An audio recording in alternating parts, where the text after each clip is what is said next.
سلام خدمت همراهان عزیز و دوست داشتنی هامین کشت. امروز در خدمتتونم تا یک دستگاه بیل صاف کن صنعتی درجه 1 و مستحکم رو براتون معرفی کنم. دستگاه بیل صاف کن پشت تراکتوری همونجور که میدونید کارایی بسیار زیادی داره، هم توی باغ و زمین‌های زراعی و همچنین برای دوستانی که دامداری دارن کاربرد داره. بیل صاف کنای پشت تراکتوری همینجور که میدونید برای توی باغ کاربرد داره، برای جوب زدن، علف زنی و همچنین تصدیح. توی زمین‌های زراعی هم همینجور کاربرد داره و برای دامداری ها، برای تمیز کردن توی سوله و سالن‌های دامداری هم این دستگاه کاربرد بسیاری داره. این نمونه بیل صاف کن با طول تیغه 2 متر و 10 هستش، مناسب تراکتورهای زراعی 4 و 6 فیلند. ارتفاع تیغه هم 40 سانتی متر هستش.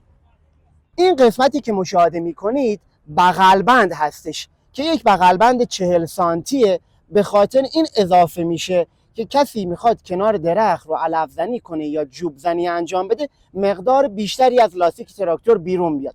این بغلبند هم میتونه به قسمت راست تیغ اضافه شه، هم به اون قسمت سمت چپ اضافه شه. این قسمتی هم که مشاهده میکنید تنه دستگاه هستش که طول 100 سانتی متر رو داره و برای گردون یا زاویه گرفتن این تنه کافی شما این اهرم رو فشار بدید و تنه به سمت راست یا چپ میچرخه و با فشار دادن این اهرم هم میتونید زاویه تیغه رو تغییر بدید که هم زاویه افقی میگیره برای بیرون کشیدن خاک از پای درخت و هم زاویه عمودی میگیره برای جوب زدن. این قسمت میل مهار هستش.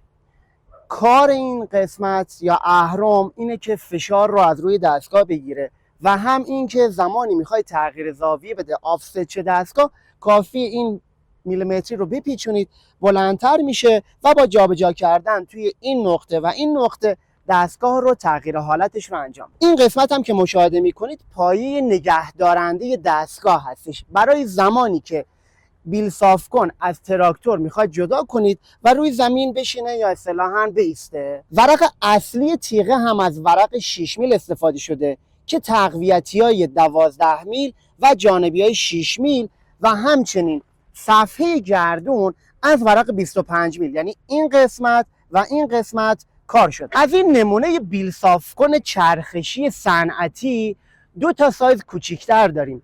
180 سانتی که مناسب تراکتورهای فیات 470 455 و همچنین 135 سانتی برای تراکتورهای کمرشکن 950 مناسبه. رنگ اصلی دستگاه هم نارنجی هستش، ولی طیف رنگی زرد، سبز و قرمز هم میتونیم براتون کار کنیم که عکساشو براتون گذاشتم. شما با خرید این بیل صاف کن قول میدم تا سالیان سال، تا زمانی تراکتور داره براتون کار میکنه، این بیل صاف کن همچنان با همین کیفیت براتون باقی میمونه و کارایی خودش رو براتون داره. لطفاً کلیک کنید سابسکرایب پایین رو و ما رو به دوستاتون معرفی کنید.